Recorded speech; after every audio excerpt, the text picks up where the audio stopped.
Daistanatan sa Phase C, 3-bedroom, 2 toilet and bath. Ito near Highway Antero Soriano. May nadaang bus near SM Tansa and sa mga major establishment.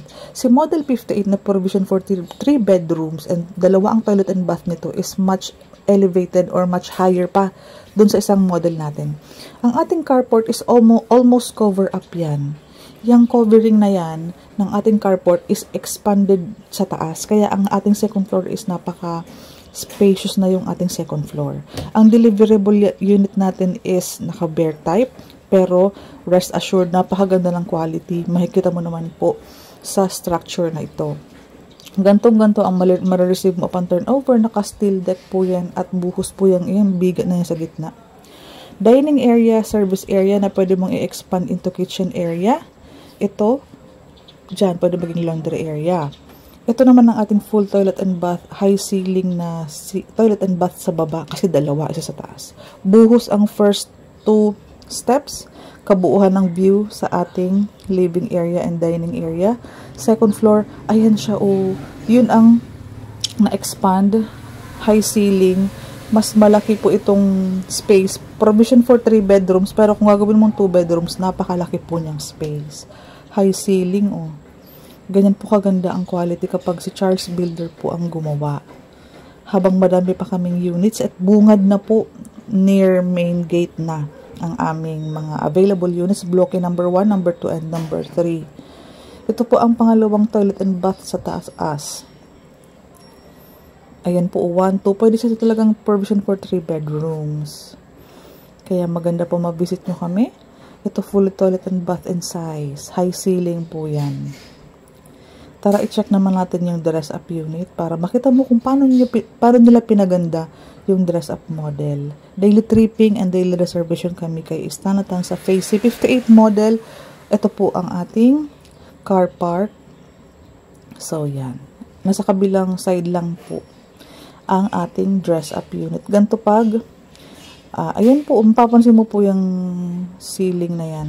Yung nagko-cover sa garage.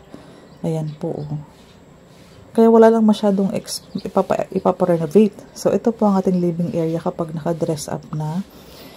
Living area, dining area. Ganyan po siya.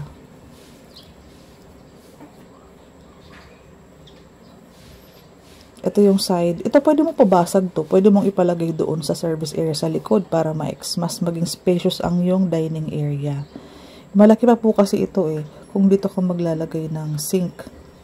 At dito ka maglalagay ng lutuan, saktong space po yun. Para maging spacious po ang ating loob. Full toilet and bath. Hindi nila tinipid ang sukat ng toilet and bath. Ayan po siya. Sa second floor naman, check natin maya-maya.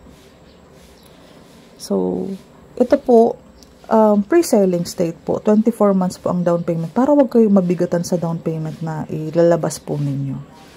So, itong model houses, ginawa nilang provision for 2 bedrooms.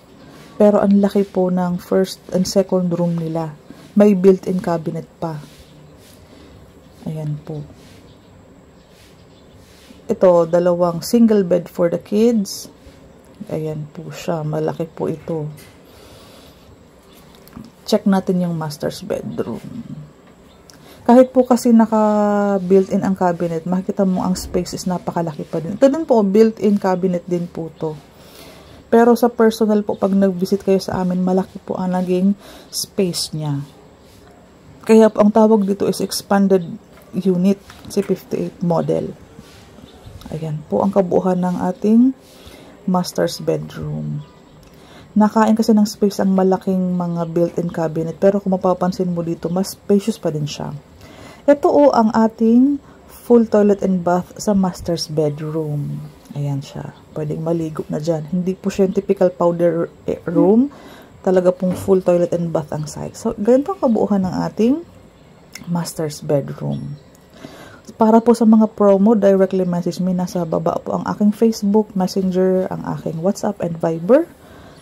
Ayan po, high ceiling ito. Pwede ka magpalagay ng medyo chandelier na medyo pahaba. Ayan po. Pababa na tayo sa kabuuhan ng ating living area.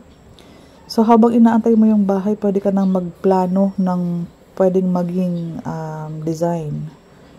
Ayan, ng ating Isa natin sa face. See, pre-selling siya. Stretch 24 months para mas magaan mong hulugan ang magiging down payment bago ipasok sa pag-ibig. Sige po. Cindy Hapil from Dream House, Division C35. Ito po ang aking Facebook account sa baba.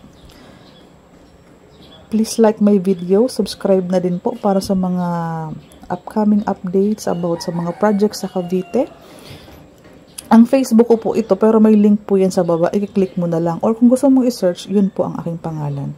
For the computation, 3 bedrooms, 2 toilet and bath, 44 square meters ang lot area, floor area of 58 square meters, expanded model house, istanatan sa Barangay Bigatan sa Cavite. Total contract price, 2,150,000, down payment of 231,000, less reservation na 5,000 lang to reserve. So, ang net down payment mo is 226,000. Divide 24 months, 9,417. Ang isang buwan, yan ang ihuhulog mo sa loob ng 24 months kasi pre-selling siya. Kapag sa pag-ibig financing na, ang loan value mo is 1,919,000. Ngayon po, magiging monthly amortization mo sa 30 years, kung ang edad mo ay pababa ng 40, is papasok lamang ng 11,973. Required salary income, 35,000 combined, pwedeng asawa, live-in partner, kapatid, magulang, friend. Hindi sila mahigpit kung sino man ang magkakombine ng salary. For as long as mababayaran talaga natin siya. Ngayon po, pwede mong dagdagan ang ating down payment. Pwede kang mag-additional payment para after 24 months or after 2 years, i-recompute po yan at pagpasok sa pag-ibig kung magkano po ang down payment mo, ililess po yan doon sa loanable. So, possible, bumaba pa po ang 11,973. Open sila sa ganong payment scheme. Ngayon po, paki-message po ako directly para sa promo offer natin. Ang bahay namin is 1 ride lang from Istana Tansa. So, nakakatakbo kami agad kapag by 4 tripping. Magpa-schedule po kayo. And kailangan po muna natin i-check yung qualifications. Bale, regular employee. Ang sahod po is pasok dyan. Walang previous housing loan. Mga ano lang po, ang kailangan lang naman natin, mga ID, payslip, COE, ESAB, proof ng membership sa pag-ibig, walang previous housing loan. Kung meron man, kailangan natin mag-usap para ma-check natin kung pwede ka pang kumuha ng pangalawang housing loan. So, dito muna kasi sobrang haba na. Goodbye!